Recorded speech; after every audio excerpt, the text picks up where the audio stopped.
A long time ago, in a galaxy far, far away, I used to own a MacBook Pro. Notice how I said used to. Today, I currently own an HP Pavilion DV5. I got this computer about 3 years ago, and it's getting very old and very outdated. So what's the solution, Dave? Well, the solution is to buy a 27-inch iMac. Let me run something by you real quick here. HP Pavilion DV5 cost me $1,200, brand spanking new, okay? The 27-inch iMac, $2,600. Or what, Dave? Or what? Or you could be a struggling college student like myself who has absolutely no money right now, and you can go to Apple's refurbished website and buy a refurbished 27-inch iMac for $1,300. Oh my gosh, Dave, you're so smart! I know. Ladies and gentlemen, without further ado, the 27-inch iMac.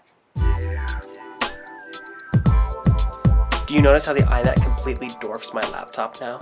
Kinda crazy, huh? The main reason I'm doing this review is because when I was looking on YouTube trying to decide whether or not I wanted to purchase the iMac, was that each of the reviews I saw was mostly either an unboxing or a startup speed, or them just kind of moving a camera around the computer, showing all the little ports that you can use. If you want to look at all that, you can go on YouTube and there's plenty of videos to show you that. The main reason I'm personally doing this review is for people like me who are trying to decide, well, is it fast enough, or will it work for what I want it to do? I took a study abroad to Israel this summer, and we were there for 6.5 weeks. And in those 6.5 weeks, I shot a lot of HD footage on my little video camera. And I put it all on an external hard drive. And what I wanted to do was when I came back, I wanted to make a video for my university showing them my study abroad program. Let me show you just the kind of HD quality and the speed at which this iMac is able to produce the video that I'm trying to work on. Alright, so right now we're here at the desktop of the iMac 27-inch. Just to kind of go over the specs, it's got an Intel Core 2 Duo, 3.06 gigahertz processor speed, 4 gigabytes of memory, and 1067 megahertz of RAM. And I wrote all that down so that I could tell you. Alright, so moving on. We're going to go here and open up iMovie, and this is the program that I was most concerned with. I know it's going to open up Safari. I know it can do iTunes. You know, I got all my music up in here. Pictures of music, you know. And with the Magic Mouse, it's really nice to scroll through this because you're just taking it and you're just kind of swiping over and going through all of your music. And that's pretty fun. So I got all that in there, and that's all fine and dandy. But iMovie is really what I was most concerned with. I have all of my video files in here. And if I open up all my fall videos, if you look at this really closely, you'll see that it's an MTS file. And MTS files don't work in iMovie. So everything that I had on my external hard drive that I was bringing over into iMovie wasn't exactly working. So I had to go down here and download this program. Highly recommend it. I searched for about 3 days trying to find the program that would work best, and Volactic is what it is. Now that all my files are in here, does it show up in HD quality like I wanted it to? And the answer is essentially yes. So let's start from down here. And this is the program that I took from my study abroad trip, and this is just kind of going to give you a... This summer, 20 individual... Whoop.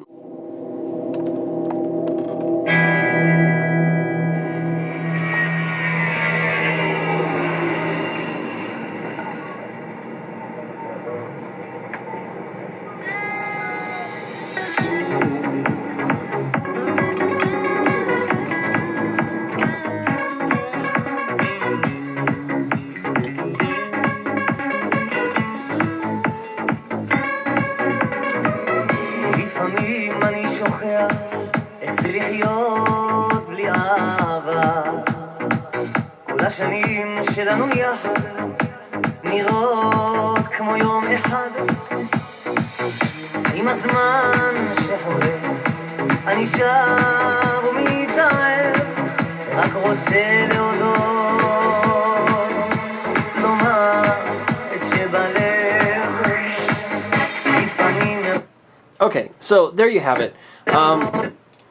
I got all of my video files in there. It's all looking great. It's all looking spiffy. Oh, sorry.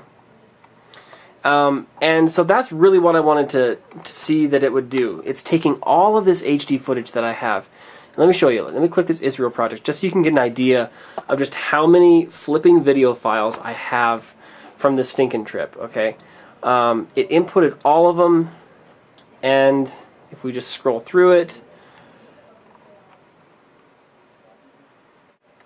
and it's loading these so quickly, you know, as it's going down. You barely even see that it's doing that little think thing for a while.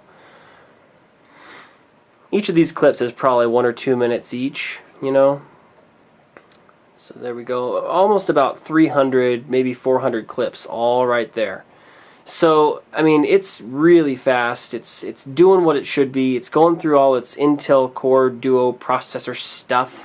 And it's taken all of that footage and it's letting it be available for me to use here in iMovie at my pleasure. To go through it, look at it all as I please, clip it all through, take my audio files, and that's really what I wanted it to do. So that's kind of my short little review. I really like the intuitiveness of the iMac. Everything's just so easy, so simple as you're going through everything. The speed is lickety-split, which I love. I love how big the screen is. You can put up like 3 or 4 web pages, and you're just browsing through them all. And like they said in some of their other reviews, it's larger than the 1080p HD footage than it normally would be. So when you're looking at something, it's major HD.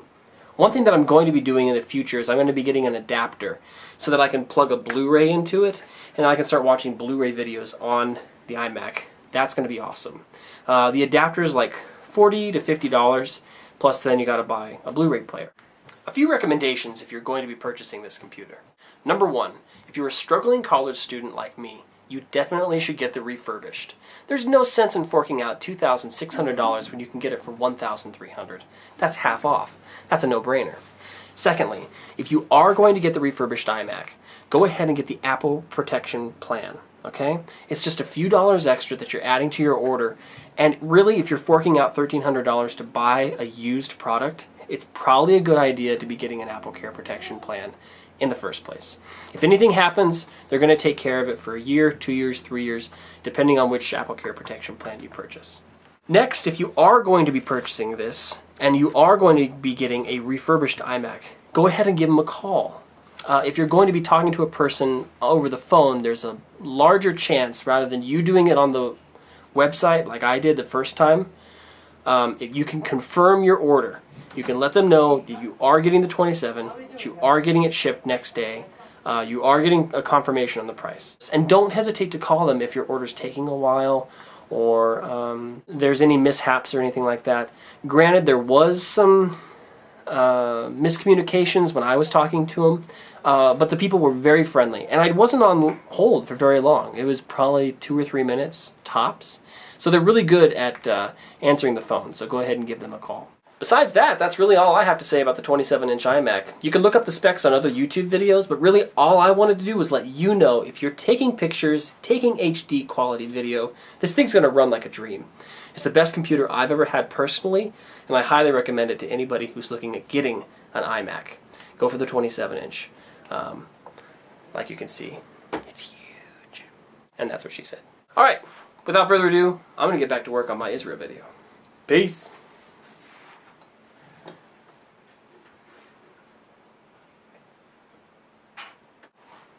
I grabbed the wrong mouse.